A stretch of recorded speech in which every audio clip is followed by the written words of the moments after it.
Benguet General Hospital. Sinamahan ko yung kapatid, yung ate, para sa kanya dialysis. Ayan, dito kami banda sa emergency. Pero nasa labas ako kasi hindi ako pwede doon. Kasama ko kasi yung Junakis ko, hindi ako pwede makapasok doon sa emergency. Dito kami sa likod. Ayun, wait namin ang ate ko kung ano sasabihin nila doon sa emergency. Kasi nagpa-assess siya doon. Ayan, and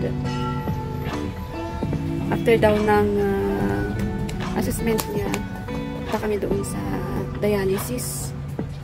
And then, ayan, magantay ulit kami ng 1 hour para sa kanyang accommodation.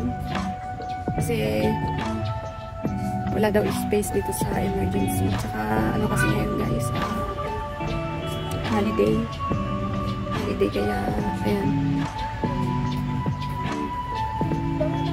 hindi siya pwede sa OPD. Dito muna kami sa emergency. Ayan, so dito ako sa likod yan. Kasama ko yung Junakis ko tsaka yung pamangkin ko. Nandito yung Junakis ko.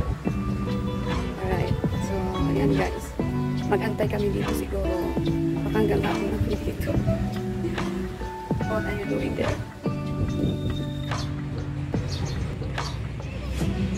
Ayan guys, yung emergency entrance. Ganun yung daming tao. Ayan.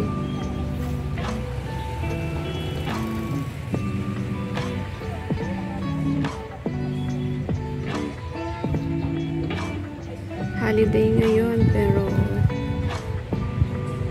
marami pa ding pasyente. Ganyan ang mahirap kapag holiday.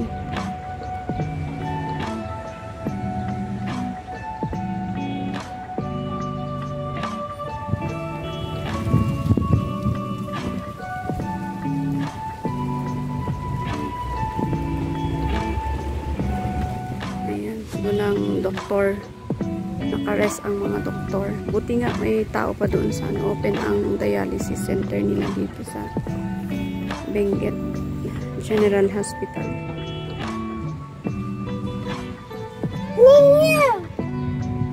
Kailangan kasi nga na madialysis ang ate ko ngayon kasi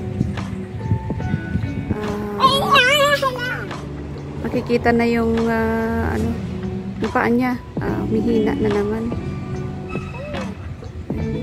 Gewang-gewang siya maglakad kanina kasi mahina na yung paa. Ayan. Yun yung Junakis ko. Kasama namin.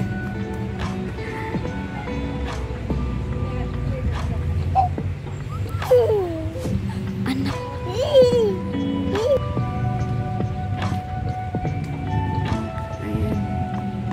Buti na lang nandito yung pamangkin ko para may kalaro yung Junakis ko.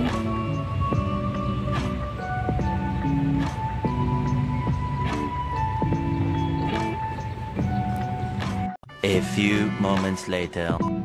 Guys, magandang gabi. Dito na tayo sa dito tayo sa Red Cross guys. Dito ako sa Red Cross ngayon.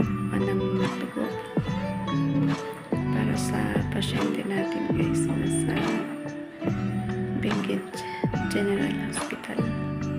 Ayan. So, umuwi ako kanina guys. Bumalik ulit ako para kunin daw yung blood dito sa Red Cross. Ayan. Yan po yung bodyguard ko guys. Sama ko yan. Dito po tayo sa Red Cross. Ayan.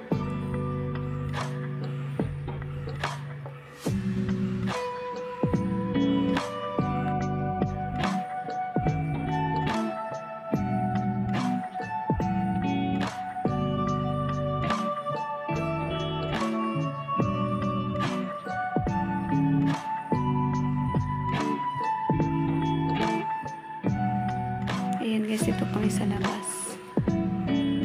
Waiting for the blood.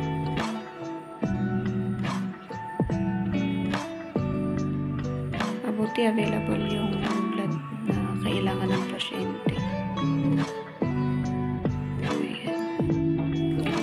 Ayan guys, palabas na kami ng Red Cross. Ayan o. Buti na lang, mabilis lang. Ayan po yung Red Cross guys. Ayan. So, balik na kami dun sa hospital. Dalhin namin yung blood doon sa laboratory. Ayan, so gabing-gabi dito kami sa labas. Ayan. Ayan, o diba?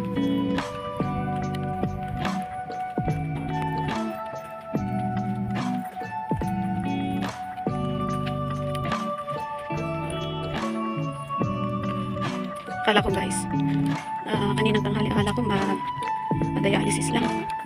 Pero inadmit pala kasi mababa daw yung hemoglobin niya. Tapos, tumakas yung creatinine. Kaya pag ganun guys, delikado daw. Kasi dapat ma-dialysis siya. Dapat ma-dialysis kanina, pero yun nga.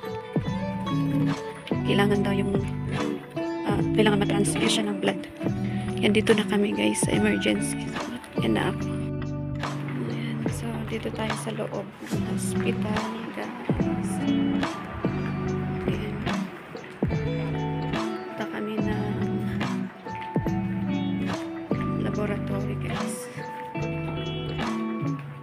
Ayan.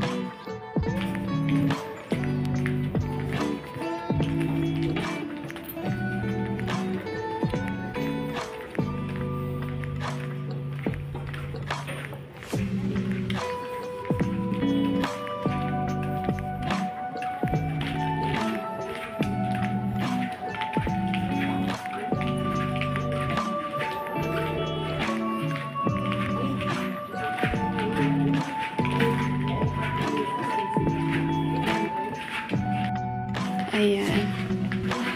Okay na guys yung blood. Balik tayo doon sa ER. Tutak pa yung utot.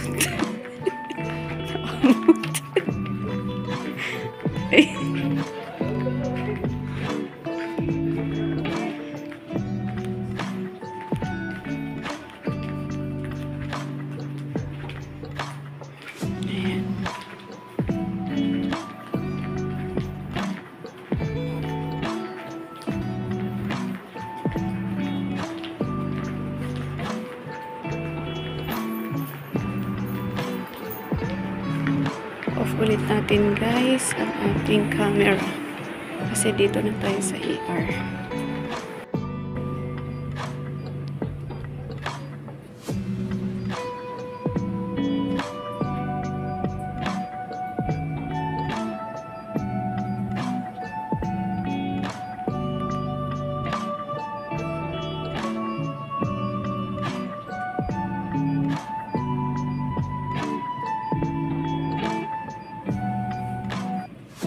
So yan guys, kinukuhanan siya ng dugo para sa kanyang laboratory. Ayan.